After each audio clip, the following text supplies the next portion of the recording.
Demain lundi 1er août démarre la semaine nationale de la propriété et de l'embellissement des villes et communes de Côte d'Ivoire. Cette semaine de propriété est une initiative du ministère de la Salubrité urbaine et de l'assainissement. Le Mont Péco dans l'Ouest ivoirien sera débarrassé de ses occupants illégaux. Le processus est en cours. C'est une initiative du gouvernement ivoirien décidé à restaurer ce parc national. En culture, les Oscars de la musique ivoirienne récompensent les meilleurs artistes. La première édition s'est déroulée hier au Palais de la Culture. Les artistes chanteurs ont été distingués par catégorie. Et en Tunisie, Habib Essid n'est plus Premier ministre. Le Parlement réuni hier en a décidé ainsi. Les députés lui ont retiré leur confiance à l'issue d'un vote. Bonsoir à tous. Merci d'avoir choisi le journal de RTI 1 pour vous informer.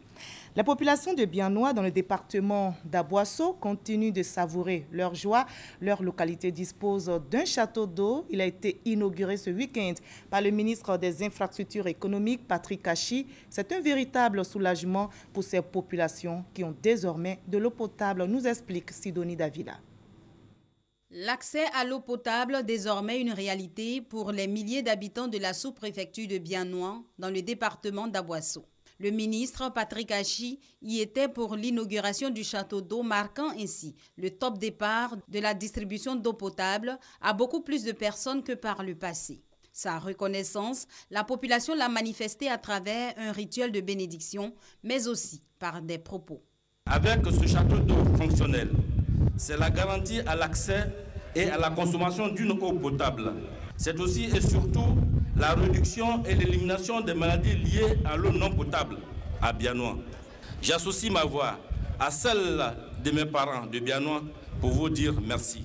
Reconnaissance donc au gouvernement, notamment au ministre Patrick Kachi, pour son action sur le terrain. Cette action, il inscrit dans la politique de développement initiée par le président de la République, Alassane Ouattara, avec pour grand axe l'amélioration des conditions de vie des populations. Aujourd'hui, on est dans cet axe-là, dans une sous-préfecture comme Biennois, sous-préfecture qui a environ 40 000 habitants au dernier recensement et qui était obligée d'aller puiser de l'eau non potable dans la Bia, dans des conditions extrêmement pénibles, qui posaient de véritables problèmes de santé publique. Des instructions ont été données pour que le château d'eau qui était en souffrance soit achevé. Grâce aux investissements de l'État de Côte d'Ivoire, à travers le Fonds de développement de l'eau, à Biennois, l'eau potable est disponible en permanence et les besoins sont couverts. Le château d'eau permet une production de 1200 m3 par jour. Demain lundi 1er août démarre la semaine nationale de la propriété et de l'embellissement des villes et communes. L'idée est du ministère de la Salubrité urbaine et de l'assainissement qui veut donner un visage reluisant aux villes et communes ivoiriennes. La ministre Anne-Désirée Oloto invite les populations à s'investir dans l'opération. Son appel, une ville propre et assainie, c'est l'affaire de tous. Alexis Ouedraogo. Une semaine pour transformer les habitudes de vie et changer la face hideuse de la Côte d'Ivoire. C'est l'essence de la Semaine nationale de la propreté qui ouvre ses portes ce 1er août dans le pays. Notre quartier, notre cité ne doivent en aucun cas être transformés en poubelle. De même, personne n'est propriétaire du domaine public. Nul n'a donc le droit de le salir ou d'en abuser de façon illégale. Pour cette première édition, le gouvernement entend susciter la participation de toutes les populations vivant en Côte d'Ivoire. Fiers Ivoiriens, notre responsabilité est engagée pour l'émergence de notre pays. Je vous invite donc, au nom du président de la République, Son Excellence M. Alassane Ouattara, et au nom du gouvernement, à vous approprier les règles simples d'attention. 7 points clés de propreté seront prêchés le long de cette semaine, des actes pratiques de civisme. Je jette mes déchets dans une poubelle. Je balaie et lave mon espace de vie et de travail, à l'intérieur et à l'extérieur. Je cure les caniveaux, j'entretiens et j'embellis ma rue. Je répare, nettoie et range mes équipements et outils de travail. Je répare les fissures, repeins et entretiens ma façade d'habitation et ma façade à usage professionnel. J'évite de déféquer et d'uriner à l'air libre. J'évite de troubler la quiétude du voisinage, en particulier la nuit et pendant les heures de repos. Au terme de cette semaine, les bons gestes de vie devraient être bien retenus. Le Montpeco dans l'Ouest ivoirien va aussi changer de visage. Il sera débarrassé de tous ses occupants illégaux ou clandestins. L'opération de déguerpissement est en cours. Le gouvernement en a décidé ainsi pour restaurer ce parc national, comme nous l'explique Eve Bouy. Cours de la chefferie de Bagor, village situé à 25 km de Diokwe dans la région du Guémon. Il est 13h ce vendredi 29 juillet 2016. À notre arrivée, nous tombons sur cette réunion entre des ex-occupants du Montpeco et des ONG œuvrant dans l'humanitaire. Objectif, recenser les principaux besoins en urgence des populations sorties du parc national du Montpeco. Une action qui fait partie du plan d'action d'urgence du Montpeco élaboré par le gouvernement ivoirien en collaboration avec le coordonnateur humanitaire du système des Nations Unies. Il vise à mettre définitivement un terme à l'exploitation abusive et illégale de ce parc occupé par des clandestins à la faveur des différentes crises survenues en Côte d'Ivoire. Les occupants ont donc jusqu'au 31 juillet pour évacuer le Montpeco et ses environs. À Bagor, village périphérique au parc, dans sa partie sud, on estime à près de 1000 le nombre des occupants sortis du parc et dont les campements avoisinants ont été détruits.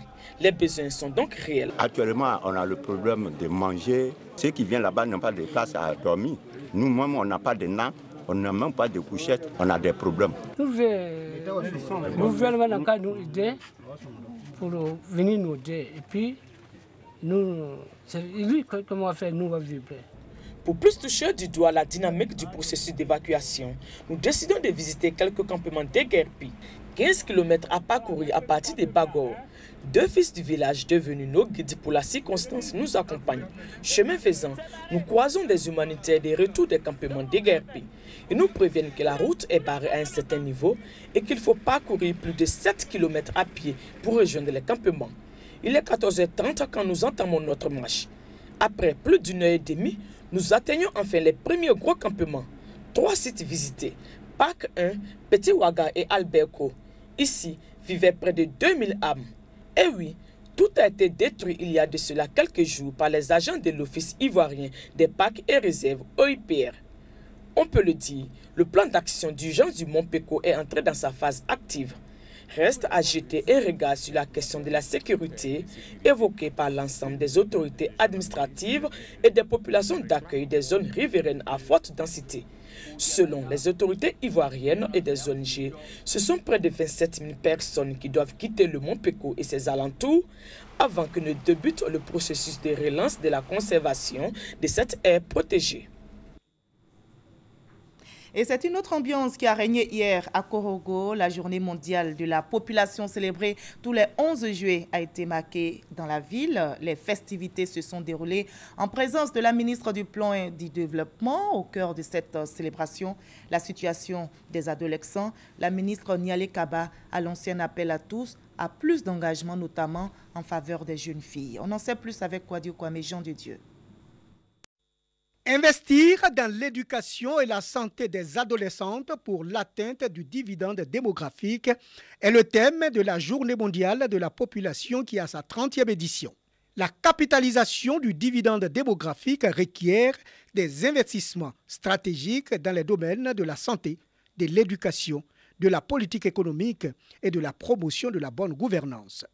Dans le nord de la Côte d'Ivoire, la situation n'est pas réluisante à cause des pesanteurs socio-culturelles. Bon nombre d'enfants aujourd'hui sont en dehors des classes et se retrouvent dans les champs. En investissant dans l'adolescence, c'est d'investir dans la jeunesse de demain.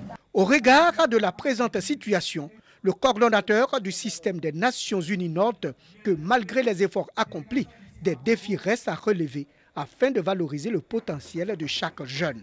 Une fille sur 3 âgée de 15 à 19 ans a déjà eu un enfant. Alors que la moyenne nationale de l'indice de fécondité est de 5 enfants par femme, le Nord atteint 5,8% par femme. Entouré de plusieurs membres du gouvernement et embouchant la même trompette, Kabaniale a insisté sur l'accélération du développement du capital humain et la promotion du bien-être en préservant les adolescentes de tous les fléaux. Les adolescentes qui représentent environ 10% de la population totale constituent un capital humain à développer car elles ont la possibilité et le potentiel de changer notre monde et dans le cas de la Côte d'Ivoire, de changer notre pays en rompant le cycle de la pauvreté à la fois entre les générations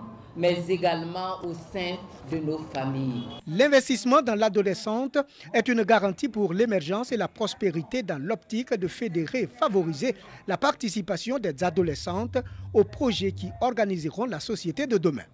Des dons de matériel médico-technique de plus de 5 millions au système d'animation, d'éducation et d'encadrement des jeunes par l'UNFPA ont mis fin à cette célébration. Et 2 autres membres du gouvernement sont aussi en mission de sensibilisation. Les ministres Paul Kofi et Euphrasie Yao, en déplacement à Bouaké, ont échangé avec les populations. Ces dernières ont été appelées à cultiver la paix. On se souvient, la ville de Bouaké avait été secouée récemment par des manifestations contre la CIE.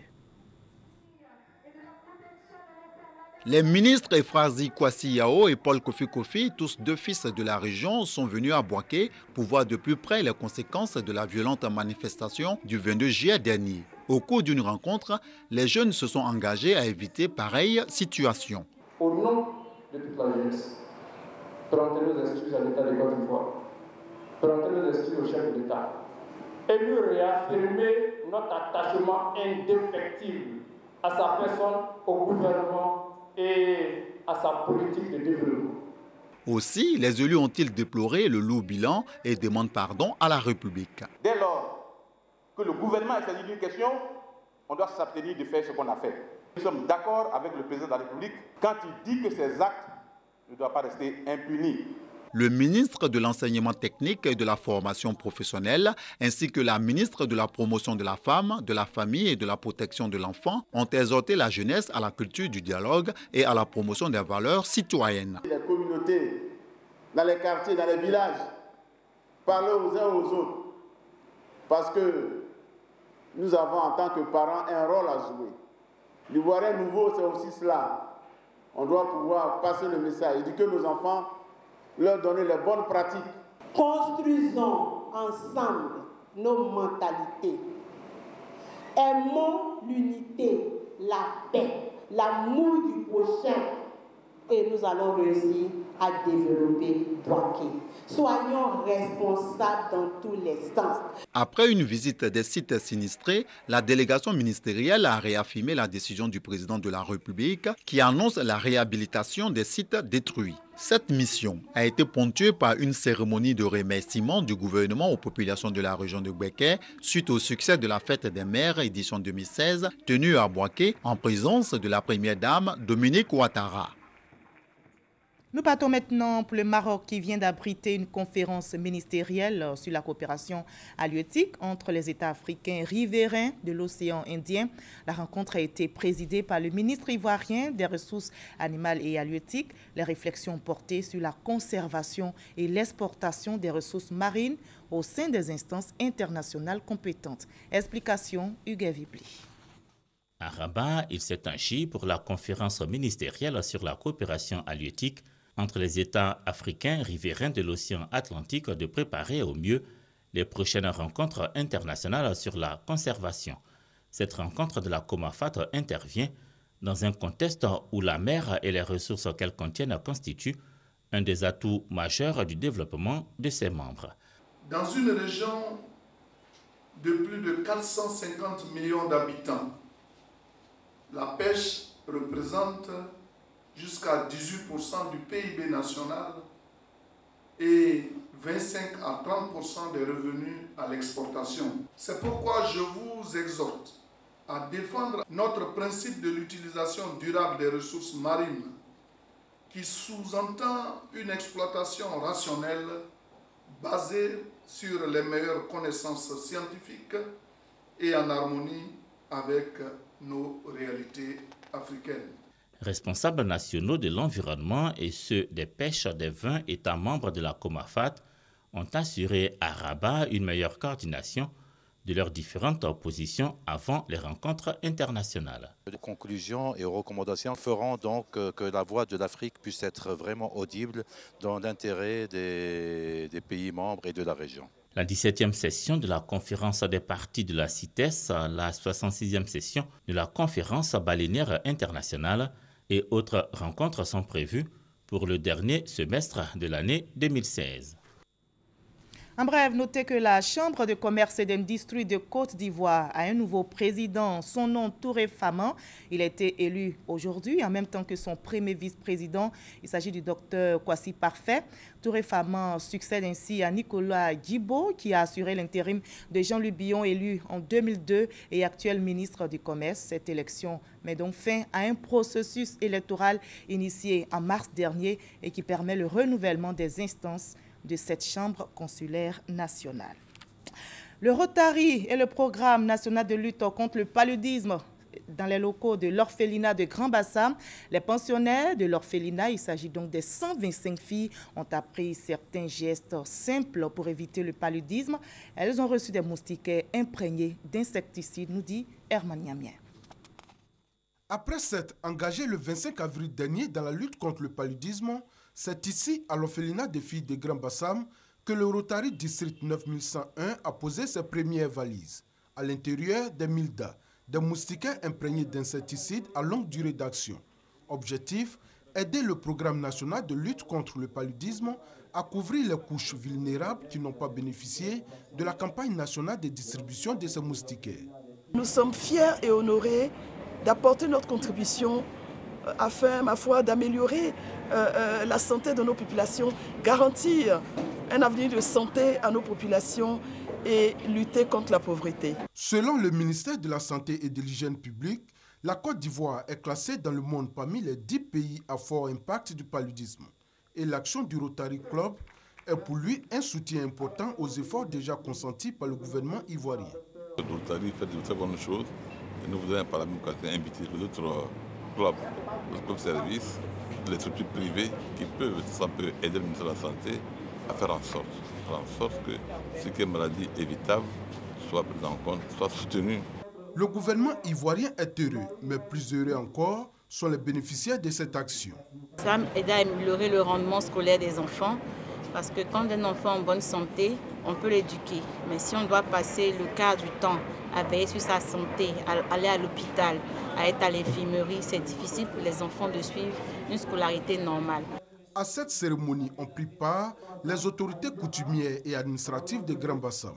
Outre les 125 pensionnaires de l'orphelinat des filles de Grand Bassam, ceux de l'orphelinat de Mondoukou, les femmes enceintes et les enfants de moins de 5 ans ont aussi reçu gracieusement des mildas. Et loin de Grand Bassam, ici à Abidjan, le bureau exécutif de l'Association des écrivains de Côte d'Ivoire a été investi. Son président, donc le président de l'association, Makereti, a été élu en avril dernier pour un mandat de 4 ans. Cette investiture marque aussi la rentrée littéraire de l'AEC qui comptabilise aujourd'hui 30 années d'existence à Mississauga. L'Association des écrivains de Côte d'Ivoire a 30 ans d'existence et compte plus de 500 membres. Cette association vise à promouvoir la littérature ivoirienne et à protéger les intérêts professionnels et économiques des auteurs. Pour ces derniers, plusieurs défis sont à relever pour améliorer leurs conditions de vie. On espère que ce nouveau bureau, en association avec les éditeurs, avec les distributeurs des livres, qu'on trouve le moyen de rendre la littérature plus lucrative, même si ce n'est pas le but principal pour l'écrivain d'écrire, mais au moins que ça nous rapporte quelque chose. Par ce geste, le bureau exécutif de l'Association des écrivains de Côte d'Ivoire, AESI, prend officiellement fonction. Il vient d'être investi par Kandia Kamara, ministre de l'Éducation nationale et marraine de la cérémonie. Ce bureau compte 7 hommes et 7 femmes avec à sa tête Maké Eti. Il a été élu président en avril dernier pour un mandat de 4 ans. Cette cérémonie est un symbole, le symbole du retour de l'AESI sur l'échiquier de la culture ivoirienne. C'est le symbole de notre renaissance après une longue période de léthargie. Notre mission, c'est d'animer la vie littéraire. C'est de faire en sorte qu'il y ait des activités tout au long de l'année. Que serait le monde sans vous? Sans vous, ce serait la suprématie de la matière qui habilite tant notre vie. Sans vos idées, les rigueurs du quotidien seraient insupportables. Oui, l'homme ne peut vivre de pain seulement. Il a aussi besoin de nourrir son âme et son cœur. Au cours de cette cérémonie, écrivains, personnalités et organes de presse ont reçu des diplômes de l'Association des écrivains de Côte d'Ivoire en reconnaissance de leur participation à la promotion de la littérature ivoirienne. Et on en arrive aux Oscars de la musique ivoirienne qui récompensent les meilleurs artistes. La première édition s'est déroulée hier au Palais de la Culture de Treichville. Les artistes chanteurs ont été distingués par catégorie. Des trophées d'honneur ont été également octroyés à Baïs Pinto, Papa Wemba, Daouda le Sentimental et le groupe Magic System. Retour sur cette cérémonie avec Issa Yeo et Eric Goré. Les Oscars de la musique ivoirienne pour récompenser les artistes chanteurs au cours de cette première édition qui s'est déroulée au Palais de la Culture de Treichville. Les artistes chanteurs étaient en compétition dans 14 catégories. Les meilleurs de chaque catégorie ont été désignés grâce au vote du public comptant pour 25% et de notes du jury 75%. Avec ce prix, je ferai vraiment beaucoup de choses, de grandes choses, parce que je pense qu'une nouvelle vie vient de commencer. Parce que toute la nation a eu confiance en moi pour me dédier ce prix en tant que meilleure artiste féminine du coupé décalé. Tout ce que j'annonce aujourd'hui, ça paye. Tout ce que j'ai pu annoncer, héros des temps, l'année de mon année, c'est cette année 2016 que vraiment tout cela a été couronné. Et j'en suis très heureux et très fier. Abidjan est considéré comme la plaque tournante de la musique africaine. Une distinction pour reconnaître le mérite des artistes ivoiriens est indispensable selon les initiateurs. On a remarqué qu'en Côte d'Ivoire, il n'y en avait pas. Chaque année, il y aura une nouvelle édition avec des artistes internationaux. Et puis, on va toujours célébrer la musique ivoirienne. Et on encourage les artistes à travailler davantage. La représentante du ministre de la Communication, Nyaoré Biti, salue pour sa part cette initiative de reconnaissance du mérite des chanteurs ivoiriens. Cette première édition des Oscars de la musique ivoirienne a été l'occasion pour les initiateurs d'octroyer des trophées d'honneur à Baïs Pinto, Daouda le Sentimental, Papa Wemba et le groupe Magic System. Et on quitte le Palais de la Culture pour une autre ambiance en Tunisie où Habib Essid n'est plus Premier ministre. Le Parlement réuni hier en a décidé ainsi. Les députés lui ont tout simplement retiré leur confiance à l'issue d'un vote, ce qui entraîne de facto la démission du gouvernement qu'il dirige depuis 1 an et demi. C'est un vote sans appel. 118 députés sur 148 retirent leur confiance au Premier ministre tunisien. Habib Essid et son gouvernement doivent démissionner. C'est l'épilogue d'un conflit qui l'oppose depuis 2 mois au président de la République, Béji Caïd Essebsi, qui avait évoqué l'idée d'un gouvernement d'union nationale. Alors que la Tunisie est confrontée à une croissance instable et un taux de chômage qui s'élève à près de 16%, le bilan du gouvernement d'Habib Essid sur le front socio-économique n'a pas milité en sa faveur. Ce gouvernement-là fini parce que l'ère qui représentait était finie. On avait besoin pour aborder les véritables problèmes et surtout pour pouvoir faire face aux réalités de notre pays et les dire avec sincérité à notre peuple. Malgré tout, le départ de ce technocrate de 67 ans, dont le passage au gouvernement a été mouvementé, fait craindre une nouvelle période d'incertitude en Tunisie. La situation du pays va s'aggraver encore davantage parce qu'il faut s'attendre d'ici 2 mois pour qu'il y ait un nouveau gouvernement.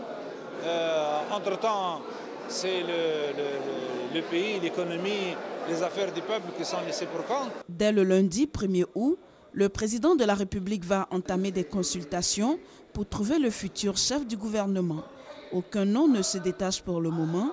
Si le pays a réussi sa transition politique, après la révolution de 2011, le redressement de son économie, perturbé par plusieurs attaques djihadistes, sera la principale mission du futur Premier ministre. Et c'était un commentaire de Sylvie Touré. En France, maintenant, 5 jours après l'assassinat du prêtre Hamel dans son église de Saint-Étienne-du-Rouvray, l'émotion demeure toujours dans le pays après les rassemblements œcuméniques qui ont eu lieu hier. Pour lui rendre hommage, les fidèles musulmans se sont associés à la douleur des chrétiens en participant à la messe aujourd'hui à Rouen. Kader Ouattara, Sidonie Davila. Catholiques et musulmans main dans la main pour rendre hommage au père Jacques Hamel. Ils étaient plus d'une centaine de fidèles musulmans ce dimanche face au portrait du prêtre dans la cathédrale de Rouen à participer à la messe aux côtés de quelques 400 catholiques. Moment important pour toutes ces personnes venues marquer la fraternité qui existe entre les deux religions, mais aussi envoyer un message de cohésion à toute la France. Il était aujourd'hui très important pour nous de venir montrer la solidarité avec tout le peuple qui souffre dans les moments difficiles. Dans un moment comme ça, l'amitié pourrait être à l'épreuve. Eh bien non, elle se renforce même. On se soutient, pas uniquement entre catholiques, on se soutient les uns les autres et ça c'est extraordinaire. Rappelons que le père Jacques Hamel a été tué pendant qu'il officiait dans l'église de Saint-Étienne-du-Rouvray le 26 juillet dernier par 2 assaillants liés au groupe État islamique. Concernant l'enquête sur cet attentat, la police a-t-elle à mettre au jour le milieu dans lequel évoluaient les 2 djihadistes, Abdel Malik Petitjean et Abdel Kermiche, tous 2 âgés de 19 ans. Les obsèques du père Hamel sont prévues pour ce mardi 2 août à la cathédrale de Rouen. L'inhumation, quant à elle, aura lieu dans la plus stricte intimité familiale. Et traditionnellement très festives, les Journées mondiales de la jeunesse resteront marquées par le deuil et l'immense peine suscitée par l'assassinat à Saint-Étienne-du-Rouvray du père Jacques Hamel. Cette édition donc a été marquée par l'émotion. Le pape François a demandé à la jeune génération d'agir, de laisser leurs empreintes dans ce monde. Il a donné rendez-vous à la jeunesse catholique en 2019 au Panama. Et dans 5 jours, Rio, Brésil, va abriter les Jeux olympiques. Plus de 10 000 athlètes vont s'affronter dans 28 sports, 38 disciplines et 306 épreuves. Retour sur quelques records qui jusque-là restent inégalés. Meilleur temps sur 100 mètres, 9 secondes 58, le Jamaïcain Usain Bolt serait battu à plate couture par un guépard, mais coifferait de peu au poteau un dromadaire. Avec son record en longueur à 8,95 m, l'Américain Mike Powell aurait pu sans risque franchir une autoroute à 2 voies, tout en faisant toujours moins bien que le kangourou. Le perchiste français Renaud Lavillenie saute avec son record à 6,16 m environ 2 étages d'un immeuble haussmannien. En s'élançant à 10 mètres de la surface de l'eau, les plongeurs en dégringolent 3, tête la première. En 1986, l'Ukrainien Yuri Sedik aurait pu faire valser son marteau au-dessus d'une rame de métro en battant le record du monde.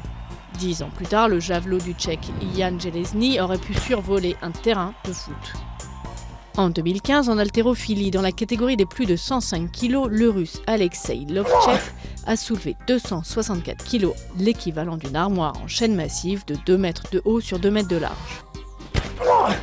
En barre parallèle par équipe, le grec Dimitrios Lundras est devenu en 1896 le plus jeune médaillé de l'histoire des Jeux à 10 ans, l'âge où l'on découvre d'habitude à peine les barres en cours de gym.